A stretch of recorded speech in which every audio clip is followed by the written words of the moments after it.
Hi everyone, welcome to my channel Ashwini హరివిల్లు. ఈరోజు నేను చేయబోయే రెసిపీ టమాటా రైస్ అండి. దానికి కావాల్సిన ఇంగ్రీడియంట్స్ ఏంటో చూసేద్దాం.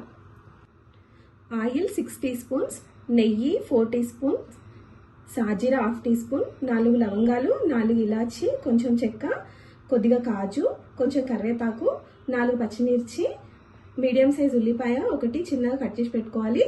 1/2 టీ స్పూన్ పసుపు, 1/2 టీ స్పూన్ అల్లం వెల్లిపాయ paste, 1/2 teaspoon garam masala, కొద్దిగా కొత్తిమీర, 1 teaspoon jeera powder, 1 teaspoon dhania powder, 3 medium size టమాటోస్ని ఇలా పేస్ట్ చేసి పెట్టుకోవాలి. కొద్దిగా బిర్యానీ పువ్వు, కొద్దిగా బిర్యానీ ఆకు, 1 టీ స్పూన్ కారం, 1 టీ స్పూన్ ఉప్పు, 200 గ్రామ్స్ రైస్, 1 గ్లాస్ అయిందండి. 5 గ్లాసెస్ వాటర్ వేసి, 1 teaspoon oil, 1/2 teaspoon ఉప్పు వేసి ఇలా పొడి పొడిగా ఉడికించి పక్కన పెట్టుకోవాలి. ఇప్పుడు టమాటా రైస్ ఎలా చేయాలో చూసేద్దాం. ప్యాన్ పెట్టి స్టవ్ ఆన్ చేసుకుందామండి.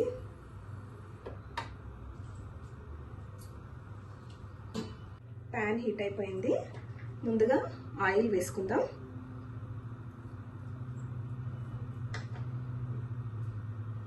తర్వాత నెయ్యి వేసుకుందాం.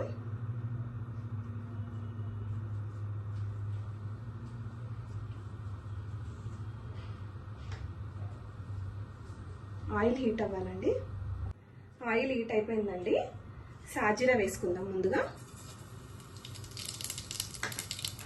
తర్వాత లవంగాలు, ఇలాచీలు, చెక్క వేసేసుకుందాం. తర్వాత కాజు వేసుకుందామండి. ఇవి కొంచెం ఫ్రై అవ్వాలి.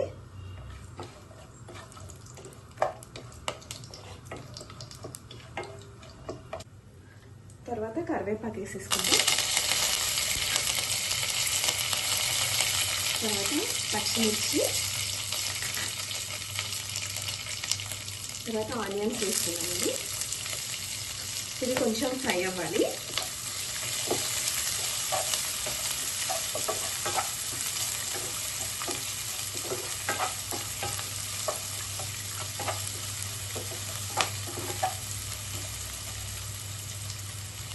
చాలా ఈజీగా అయిపోతుందండి టమాటా రైస్. పసుపు వేసుకుందామండి.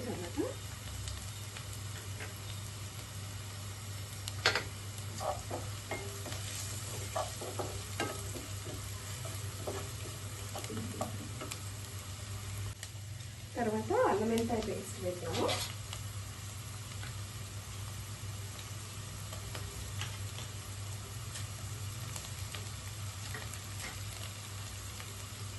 ఇది కొంచెం వేగాలండి. అల్లం వెల్లిపాయ పేస్ట్,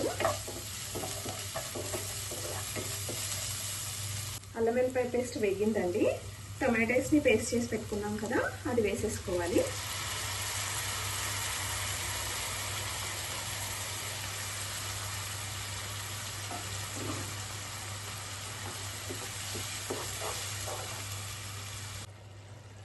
బిర్యానీ ఆకు పువ్వు వేసేయాలండి.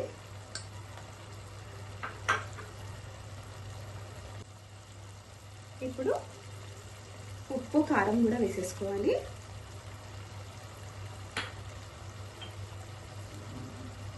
ధనియా పౌడర్, జీరా పౌడర్ కూడా వేసేసుకోవాలి. గరం మసాలా కూడా వేసేసుకోవాలండి. ఇవన్నీ మంచిగా కలుపుకోవాలి.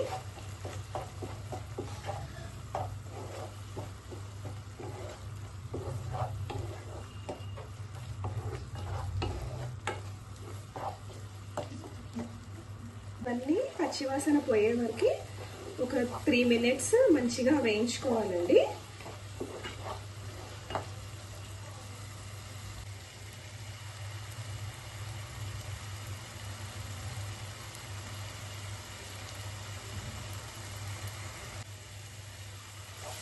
మంచిగా వేగిపోయిందండి.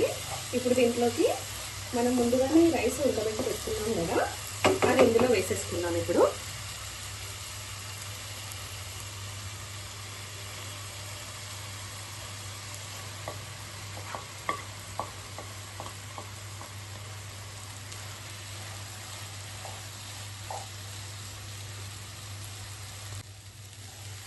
ఒకవేళ ఆయిల్ కానీ ఉప్పు కానీ తక్కువ అనిపిస్తే మనం వేడి చేస్తున్నప్పుడు వేసుకోవచ్చు అండి, ఇలా కలుపుతున్నప్పుడు వేసుకోవచ్చు.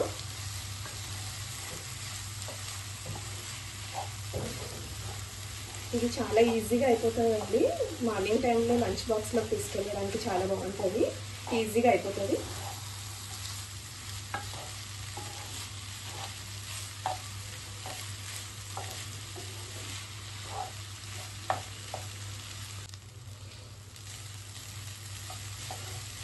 ఇలా మంచిగా కలుపుకోవాలి. ఇది బాస్మతి రైసే కాకుండా నార్మల్ రైస్తో కూడా చేసుకోవచ్చు అండి, అలా కూడా బాగుంటుంది. ఇప్పుడు కొత్తిమీర వేసేసుకుందాం.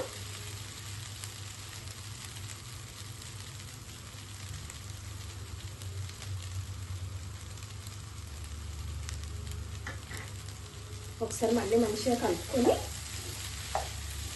ఇంకా స్టవ్ ఆఫ్ చేసేయడం అండి.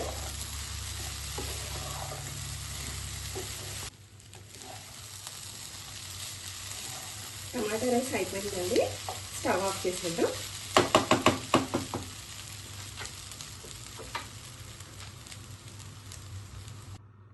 వేడివేడిగా టమాటా రైస్ అయిపోయిందండి.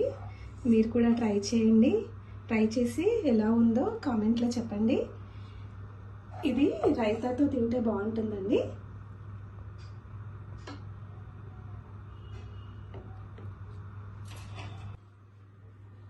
ప్లీజ్ సబ్స్క్రైబ్ చేయండి, లైక్ చేయండి, షేర్ చేయండి.